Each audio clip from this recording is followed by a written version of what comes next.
All right, we're learning, this week's Torah portion is called Tazria Metzora. Tazria Metzora. So Tazria, we sort of spoke about yesterday. We said that a woman, when she gives birth, so the child is circumcised on the 8th day, and we expressed what the idea of the circumcision is and why it's so important and why the number 8 is so important and why King David sang a special psalm, Psalm 12, to the circumcision, and what is so essential and happy about this circumcision that God gave to the Jewish people. Why it's so essential? Why only to the Jews? And why is this a sign between the Jews and God? And we talked about this yesterday. We said that every commandment you do draws down a certain type of godliness because you're doing God's will. So God, so to speak, reacts. But circumcision is not drawing down God's will. It's just revealing something which is higher than even God's will, called the will of wills, Raiva the Raivin. And that reveals in the world, and that therefore is an eternal covenant with the Jewish people. It makes no difference what the Jewish people do. God still has this covenant with them, this connection with them, the Bris Milah, and that came from Abraham. That's what we learned yesterday. Okay, now let's spend a little bit of time. Here's a short, very short mimer. It's one paragraph about this idea of tzorat, of the spiritual leprosy. Now, like we talked about before, we talked about this in much more detail in the Devar Malchut of the Rebbe, and even more detail in the Sicha that we gave in the afternoon about the Rebbe, that there really is no translation for this word metzora. They translate it leprosy, but that's the only reason they use that is because leprosy appears on the skin. You can see it on the skin, but really that's totally wrong. That's totally not what it is whatsoever. First of all, it wasn't really a disease. The person didn't necessarily feel bad. He didn't feel sick. He didn't have a temperature, or there was something wrong with his bodily functions, something like that. It was a pure spiritual thing, and it appeared only on the outside of the skin. Only on the outside of the skin. And after the temple was destroyed, it stopped existing. It didn't exist anymore. And it was caused by what do you call it? The destructive or damaging speech, saying things that could cause damage to someone. Could cause damage to someone. It's called lashon hara, an evil tongue. Lashon hara. And this is the Chafetz Chaim wrote a whole book about it, all the exact laws and etc. But the main thing, saying it is that's what causes it. But of course, the cause of saying lashon hara, of saying things that could damage someone, is hatred or jealousy or cruelty, or whatever. So saying things about people that are bad, if you look in the newspapers, it's just like 100% lashon hara, just saying bad things about people. Of course, there are laws, if it's necessary for somebody, if someone's a dishonest, you can tell people, this person is, but you can only tell people who are going to do business with him. And so there are very exact laws. There are sometimes, of course, where you can give testimony. If you saw someone steal something, you can say that I saw him steal, right? You can say, so there's laws, but in general, to say unnecessary, damaging speech, or speech that could come out to be damaging, that's what's called lashon hara. There's tremendous power in speech. What a person says. It says the death and life are in the hands of the tongue. Amavet v'achayim b'yad lashon. In the hands of the tongue. So a person could just blurt out one word, right, and it could just destroy. You see, the president of the United States, right, gets on this and he says one word against some race or some whatever, it could destroy him. This one little word, a slip of the tongue, right? Slip of the tongue, happens all the time. Okay, so that's what was the result of this. The result of it was tzorat. a discoloration, a slight discoloration on the skin, and it was very unnatural. There's nothing like that now today. Nothing like that today. It was sort of like, it appeared like sort of a weird, tattoo or a discoloration, and it would go away. Okay. Adam, a person. So how does it say in the Torah? Adam, a person. Adam, a person. When there is in the skin of his flesh a discoloration. That's what it says. A color or something. But how does it say in the Torah? Adam. Adam. Now, there's a lot of different names for man in Hebrew. Man. There's Gever. Adam, by the way, is a general term. A general term. It doesn't necessarily mean male or female. Ish vi isha. Right, Gever. Not necessarily. Adam is a general term, like in human, like in English, right?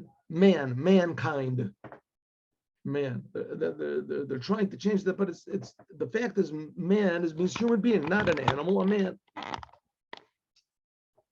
So it says Adam kiyeb or basaro, Adam, a person kiyeb basaro, when there is in the flesh of his skin discoloration. So the Rebbe is going to stand on this, and if we remember, that's what we did in the speech of the Rebbe, the Sikh of the Rebbe in the afternoon. Adam, what's this? Is a message? Maybe it's a pressing message. 1 second. Oh, yeah. Okay, internal message.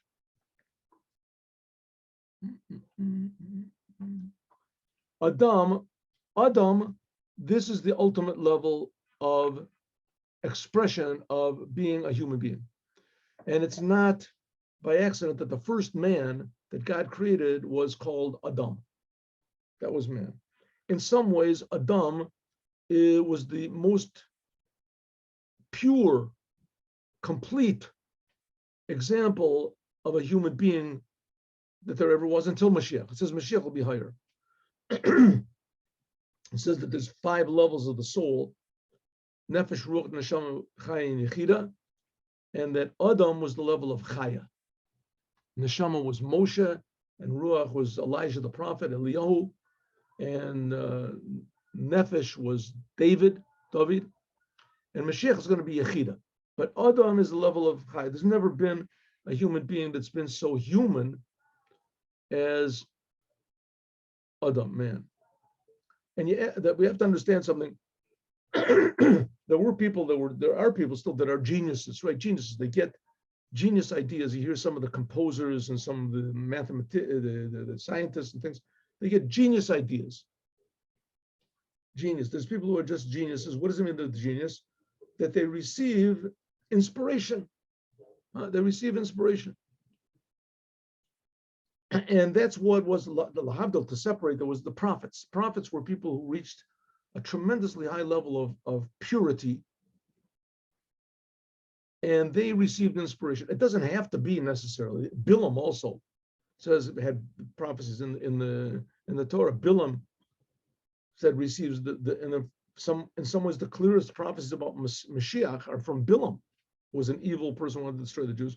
He also got prophecies, but generally speaking, the prophets used to be people in the time of the first temple, especially. The prophets were people in the beginning of the second temple. The prophets were people who received messages from God, clear messages from God. Right? Clear messages from God. And because that's the idea of what a man is. A man, Adam, is a person that's the connection between the creator and the creation.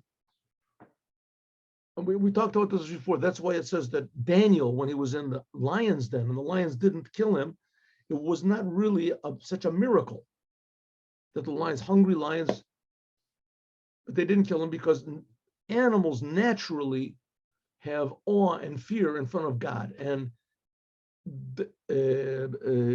Daniel was the appearance of God. Every human being is created in the image of God, but people don't manifest it.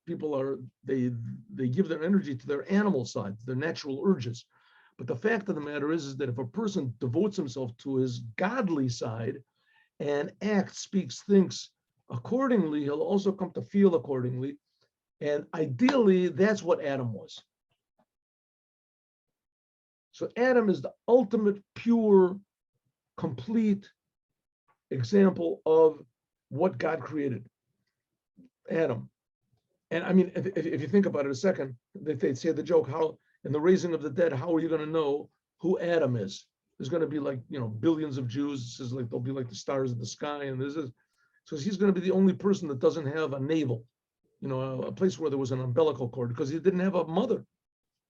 He didn't have a mother. Adam was born directly from God. God directly created him.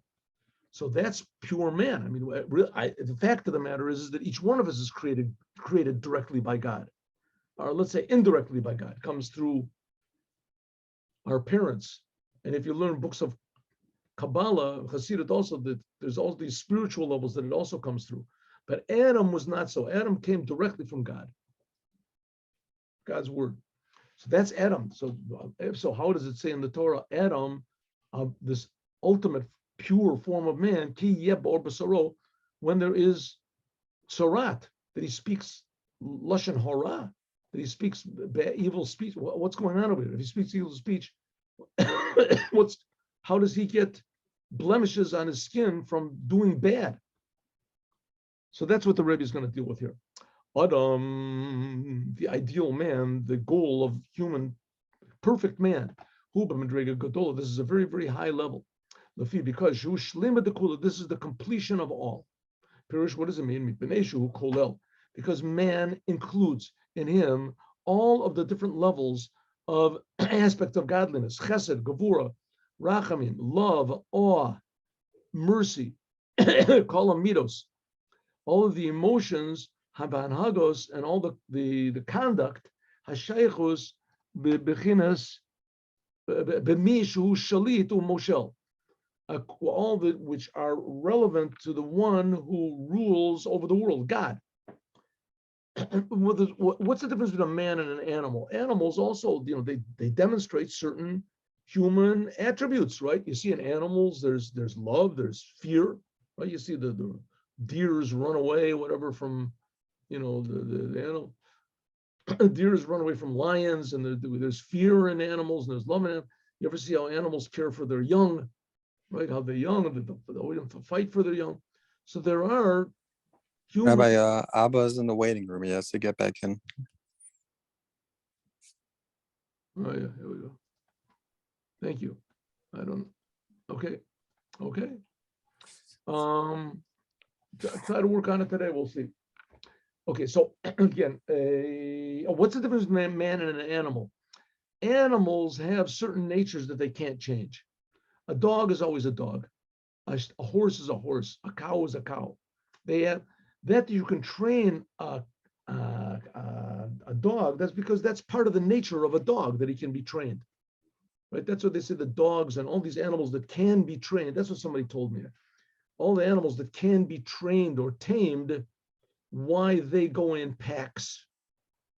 Because their nature is that they go after a leader, go after leaders. So they can be trained, they can be tamed, right? They want someone to lead them. But the fact is, a dog cannot change his nature. A dog cannot act like a cat. A cat cannot act like a bird. A bird cannot act like whatever it is, like a deer, right? That's the way that the animals are. Even if they have the same, if they have four legs, let's take out the bird part of it out, right? The raccoon does not act like an ant, and an ant does not a rabbit. The reason why is because each one has its nature, and he can't change his nature, because he only has a certain gamut of choices, which is not the case of a human being. A human being is made in the image of God, and one of the meanings of that is that a human being has all 10 aspects of personality. So a human being can express all of these 10 aspects of personality according to the situation, or according to the challenge that are put in front of him, etc. Situation. So a human being, that sometimes he can love, he can control his love, he can fear, he can control his fear, he can defy his own nature, he can change his nature. That's the idea of what an Adam is. An Adam is all inclusive of all the different natures. So a person can act like a dog, like a cat, like a fish, like a this. He can act whichever any way he can change himself.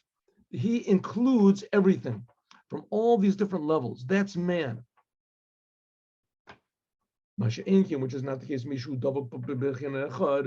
is not the case, a person, a human being, which only demonstrates one aspect of his personality, one or two. Eino nikra Adam. He's not really called Adam. Hasn't really reached perfection. What's an example? Moses. Moses is called Ish Moshe. Moshe is called Ish Elokim. Even though the level of Moshe was Lamayla was very, very high, and Moses went up and he spoke to God for 120 days, right? He went up the three times on Mount Sinai, each time for 40 days, and he was speaking directly to God. He didn't eat, he didn't this. That's pretty high. That's pretty, pretty godly.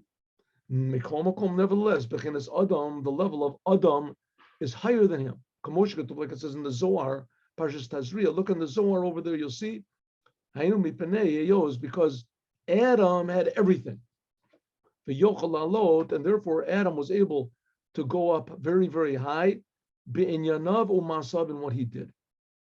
And also to descend lamata the below.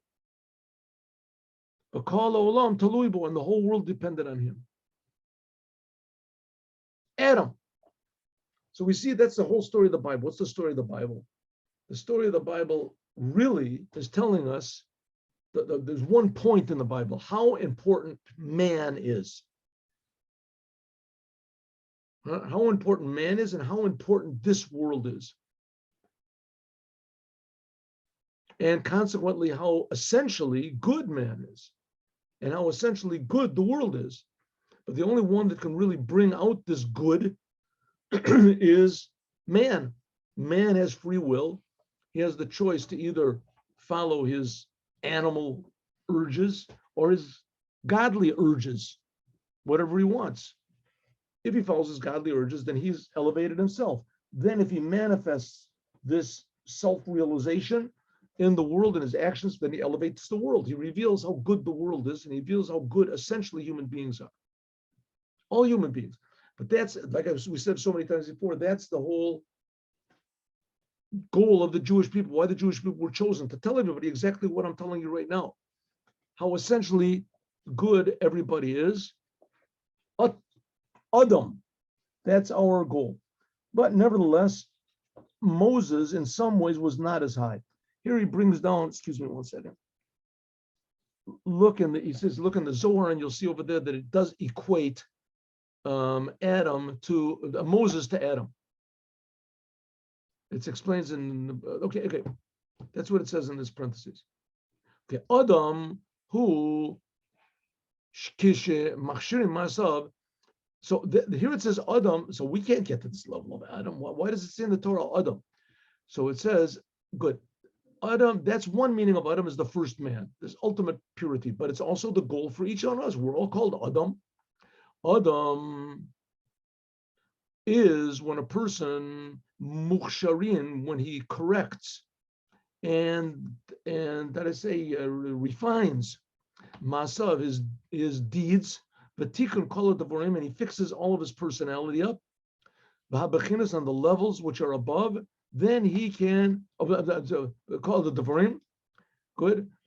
He fixes everything that he's got, everything that he has, but the levels which are above him that he still has not attained to, if he hadn't really attained to our potential to be, like we says, Adam, as Yochel Liot, it can be still Ba'or Basaro, in the very external of his flesh, Ba'or Basaro, Bechinas Tachtona Shabo, the lowest levels of him, Lo Nisbarar Hara, it is not yet refined the bad, his egotism, Vahapasolos, and what's called the waste products, the unnecessary products, Mimeno, from himself. V'noldim Simonim Gashmim, and then you can see certain blemishes on his flesh. Shelo Kederech Hatava, not in a natural way. Okay, here we have to explain a little bit that every human being is born with faults. That's one of the things which we inherited from the sin of Adam. As soon as Adam ate from the tree, so he internalized there was already bad and good. Bad and good already existed. Bad and good existed, but it was objective. It was objective, right? Bad and good existed, but it was objective. For instance, let's take the example, the imaginary, the caveman, right? Caveman, right? According to science, there were cavemen. There was, I remember I read a book about it, the Piltdown man and the Cro-Magnon man, and there's a few other names. They found all these different things. Good. So they caveman. So we got the first caveman, and his parents were like apes or something, and they did. But here we got the first caveman. All of a sudden, wakes up in the morning, and he has free will, has free choice. Not like an ape. He's got things. He knows there's things that are good and there's things that are bad, and he has free will. So now all of a sudden he sees a big rock, a big huge rock, and he thinks to himself, "Wow, I can use this rock to build a house, but I can also use this rock to kill my next door neighbor." Because the guy he acts like an animal, because he is an animal. This guy's the first man. So he says, I'm going to get out of the rock. So here we have, all of a sudden, what do we have? Is a rock good or is a rock bad? What is the rock? Is it good or is it bad? So a rock is a rock, but a person has the ability to choose to do bad with this rock, right? How do you know what's bad and what's good? When man was created, so God gave him what's called 7 commandments. 7 commandments. According to the Rambam, he gave him 6 commandments. And when Noah came along, which was about 1,600 years later, he gave him a 7th commandment, which the 7th commandment is don't eat meat taken from a living animal. But nevertheless, the main ones that we're talking about, don't kill, don't steal, don't be licentious, those were given to the first man. So man already had these principles of what's good and what's bad. That's why the generation of the flood was punished. Why should they? Why punish them? Who knows what? Because they knew what was bad and good. They knew what was bad and good. Good. So it says, if a person decides that he's going to do good, so he starts to do good and starts to do good. But everybody is born, since Adam made the wrong decision, everyone is born with inclinations to do bad. Inclinations to do bad. Before Adam did bad, he had the choice. It was a free choice, take it or leave it. Like you want to take a heroin or you don't. You don't know what it is. You don't know. You know what? I'll take it. Somebody says, don't do it. It's not good. I'm telling you, it's not good. You think to yourself, oh, let's see. As soon as you take it, ooh, it's so pleasurable. You can't believe it. Then all of a sudden you're not objective anymore. All of a sudden you're not objective. Good. So Adam, he was like this person that never had experienced bad before. But as soon as Adam ate from the bad, though, he put a little bit of bad inside of everybody. Everybody really has this feeling that what's bad is really good. Or in the terms of mankind now, what feels good is good. What feels good is good. So Adam had this thing inside of him. And since then, everybody has this little twitch, this little inclination inside of him that says, maybe the reason I'm not, I'm a little bit bored over here is because I'm not enjoying myself. I got to enjoy myself. I got to do what I want. That's the reason why. But the fact is, the reason people are bored is because they don't feel any meaning in life. You have to do something good. Find something good to do, not something selfish. Okay. Nevertheless, everyone has little, how do you say, blemishes. Everyone. Some people have 1, some people have 2, some people have all of them, right? That they're lazy and that they're angry and that they're lustful and that they're vindictive and that they're aggressive and that there's some people have, there's a whole gamut of potential bad things like Alice in Wonderland, eat me, drink me. So it says it could be that a person reaches this level or is striving for this level of Adam to be perfection, but there's still a little tiny bit of bad, Adayin ba'orbas roan, and that little bit appears just in the outside of his flesh. Shabo lonis bara, that this bad, the selfishness, egotism has not been this little inclination of not good has not been refined yet, and it still is urging him somewhere down deep. Venoldim Simonim, and this gives birth to physical signs. It's not nature, it's not natural. This is what's called the Negoim, what we're talking about before. She'eno melechot hametzuyim. This is not from any sort of natural dampness which was found. Now, what exactly this means, I don't know. It says, like it says in the Rambam, Maimonides, that Rambam doesn't explain this thing about the wetness, dampness, but the Maimonides says that the commandment of Negoim, this whole chapter that we're talking about, of all these discolorations and things like that, and we're going to learn also there's discolorations in houses, also in garments. This whole thing of this tzarat, it doesn't noag kaminhago bismanenu. It's not nowadays at all. After this temple was destroyed, it just doesn't exist. That there can be a change just in the external flesh, below shum lecha, without any sort of a disease.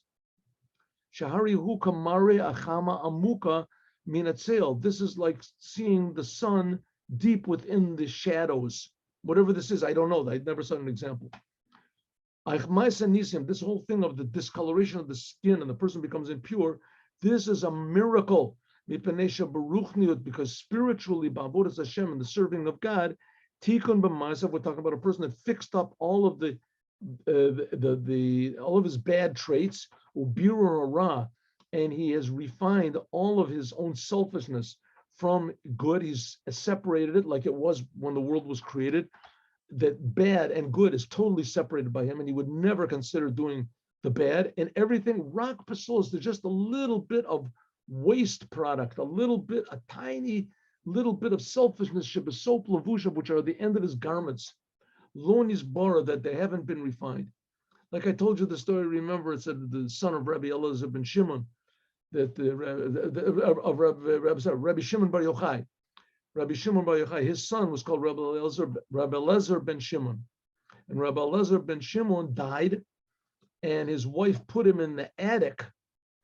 We talked about this before. For 20 years, he was in the attic, and he yelled down answers after he was dead. People would yell up questions, and he would yell down answers because he didn't want his enemies to know that he was dead. And finally, after 20 years, it says she saw a little worm come out of his ear. And he said, and the reason was, he explained, he was already dead, so he explained, but he was answering questions also. So he said, because he once heard someone say something bad about a Talmid Chacham, and he was a little bit lazy or ashamed or whatever, afraid. So he didn't reprove this person, or he reproved him not in a proper way, whatever it was. And because of that, it says that he didn't reprove him. So he didn't reprove this person, didn't tell him you're not supposed to say bad things about it. And because of that, a little tiny bit of selfishness that is because of that, is there was a blemish. In any case, it's the same thing. Back then, the temple, there was much more godliness revealed. That God was much more demanding, and people were also more demanding from themselves. So therefore, therefore there appeared in this person's flesh a little bit of sign that something is going wrong, right? Like you're driving in your car, these little lights light up, warning signs that you're missing oil or something like that. Well, you can imagine if there was a flashing in your car, that there's a sign if your car gets a little bit dirty on the outside, there's a little fleck of dirt on your rear bumper, right? All of a sudden a light comes on. Well, that's what these tsaros was. This was the tsarat. That's what it was. A sign on the skin. There's a little tiny bit of spiritual selfishness on your soul. But really the fact of the matter was a tremendously high thing to bring a person to a tremendously high level of perfection. Because the person is not called impure until the Kohen has to say that he's impure. Here a person could have all the signs of tzarat on his arm. He goes to the rabbi. He says, what is it? The rabbi said, that's all the signs of tzarat. That's it. You've got tzarat. He says, do I have to live? No, you're not impure. Well, how can it be? I have tzarat. I'm not impure. You're not impure until the Kohen comes and says that you're impure. But when the Kohen comes and says, then you got to live outside of get away from me. I don't want anything to do with you. But is the person pure, or is he impure or not? I mean, he has the signs on his skin that he's impure. He says, no, he's pure. He's not impure yet. The Kohen has to come and say, this man is impure. And even more, even if the Kohen doesn't know the laws, Kohen doesn't know the laws. But let's say he's 13 years old. He doesn't know the laws yet. So the rabbi says, look, I'm telling you this is impure. Say the words impure, impure. Says impure, that's it. That second is impure. Why? It says because lo kara, the Kohen does not say the name Tomei, is not impure at all. Ela adarabba. This is telling us that what? This is oros elyoni, this is tremendously high. The Kohen has to be there to let him know that this is a purely spiritual thing that's happening over here. This is dina kashat b'kedusha. This is the severities of God. God is very, very strict. Like it says, right?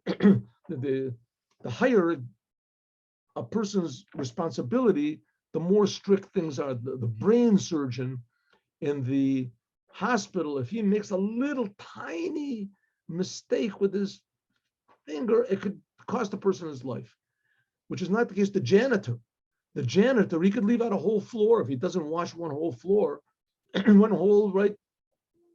He leaves it out. So he said, what'd you do? You didn't, oh, wow, I forgot that floor. So nobody's going to die because of that. Nobody's going to, not tremendous repercussions. Maybe he'll lose his job, but only because he didn't wash the floor.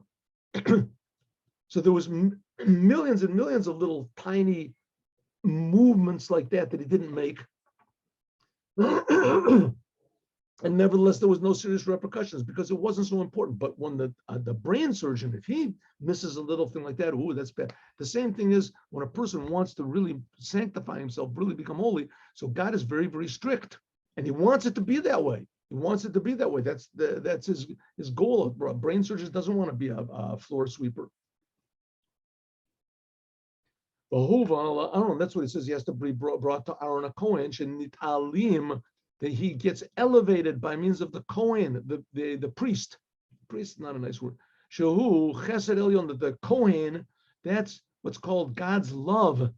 Teru yamina, the right arm of God. V'yochel hamtik, that the Kohen, he's able to refine these severities. Kesheomer tahor, when he says pure, pure. Mitarim, then the person is pure. It's the other way around also. If the signs go away, the person is still impure until the Kohen comes and says pure. So this comes, the Kohen is the manifestation of God's love in the world. He gives the blessings in the world. Kohen, they give the blessings. So the cure and the correction for this impurity is love. Of course, it has to be love according to the Torah. There's sometimes that the Kohen can't fix them up. Therefore, therefore, it's not done nowadays.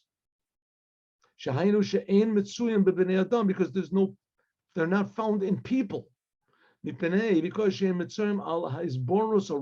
to refine the bad from the inner connection of the soul to the body, the soul and the body.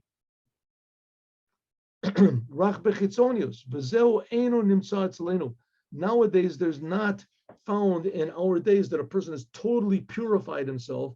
Just a little tiny bit of bad is found. Nowadays, there's no such thing. Even a tremendous, most righteous person,